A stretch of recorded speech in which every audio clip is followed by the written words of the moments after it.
Welcome back to another episode of the Two Alphas Talk. We want to talk about this is basically directed for you new gun owners. You guys who sat there and laughed at us and wanted gun control, and now all of a sudden you're going out because of the situation that we have right now and buying a gun to defend yourself and your family. Now, guess what? You have out there and that you're actually out there exercising. What is called? The Second Amendment right. So what do you guys need to do? Vote. You need to vote and protect that Second Amendment right. Now, are you guys, or will you guys go out and vote for a candidate, local or national, who's saying they're going to get rid of those rights? Just because you got a handgun doesn't mean they're not coming after that too. Mm-hmm. It's a situation now where you may have never concerned yourself with the Second Amendment, but now if you're a gun owner, we had some million in June. Yeah, 8.3 million guns were sold in June. In June alone, so that means most of those people were brand new gun owners, a big majority of them. Where's your political affiliation? You can't vote against your own rights. And we're not endorsing any candidates, but you have to make that decision for yourself. So now you guys just put your foot in the boat. Mm-hmm. So you need to make a determination. I just went out, because you're probably thinking, I just went out and bought this nice AR, a shotgun, a pistol. I'm going to defend my family to the teeth and screw everybody else. But guess what? What if your local officials in your local area decide, you know what? This state right here, you're going to give them up. Mm-hmm. Turn them in, because we don't want you to have them. Yep. You know, and it's a lot of places that's doing that. The biggest one, California. You guys are out there in the biggest fight you've ever seen in your entire lives. I am so proud that the California people are fighting back for a change. Mm-hmm. I mean, that's a good feeling, because I've seen you guys just go for decades and years and just suck it up. But this time you guys are fighting back. Good job to you. And the fight that we're speaking about, not necessarily a physical fight, but more of a political fight.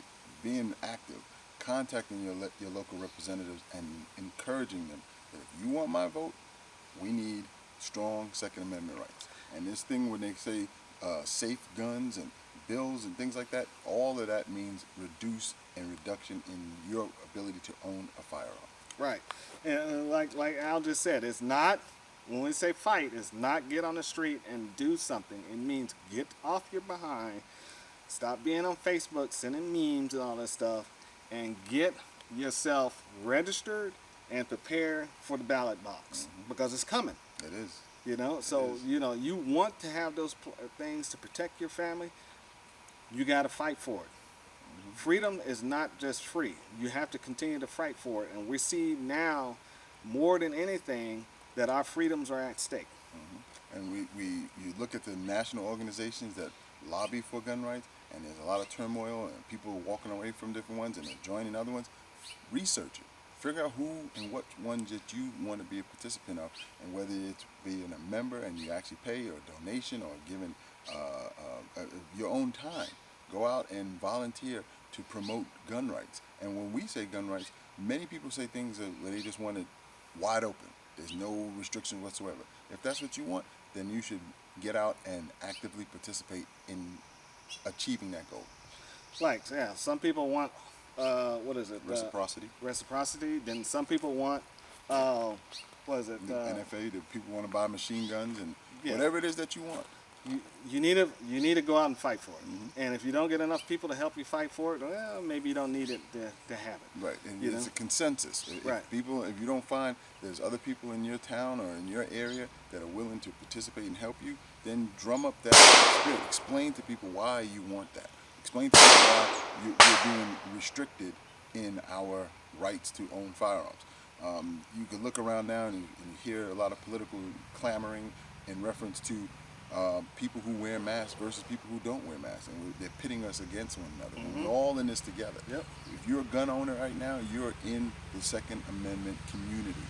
It doesn't matter that you think that you're new here and your words don't matter. They do.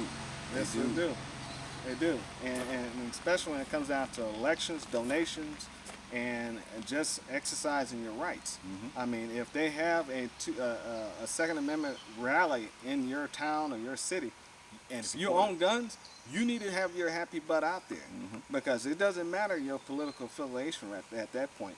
That's your constitutional right. You know, and if you're willing to let them take your constitutional rights because of your political affiliation, you got major problem. Give up your guns now. Give me a call. I'll give you $5 for it. At least Yeah. five. A good offer, good offer. Yeah. But when you look at it, the Second Amendment is based upon the citizens having the ability to fight a tyrannical government. At the same time, you move that into more modern times. More than a tyrannical government, one thing that we pay attention to, but we also have people who are around us that are wolves, so to speak, and they want to attack us. And that is more important than anything else. You have the right to defend yourself. That's also in the Second Amendment. And we're seeing the tyrannical governments during this COVID times. We're seeing leaders are being very tyrannical, and we're also seeing the wolves out there taking advantage of people. Yep. And that's what encouraged you to go out there and go buy guns. When you can't call for a local government official to come and help you, aka the police, because they're defunded. Who's going to protect you then? You protect yourself. That's right. And you don't have those firearms, guess what? Sharp stick. Sharp stick. That's only going to go so far if you're Exactly. barricaded in the house, because they're going to burn your house down and you got to come out sometime. You know? So it's a lot to think about. And don't get on here clamoring, yeah, I've been a lifelong this, but I support this. You know, you need to be solid when it comes down to that Constitution. Right. There's no other way around it. We're at a point right now that you have to make a decision. Right. All right. We'll see you on the range. See you on the range, guys.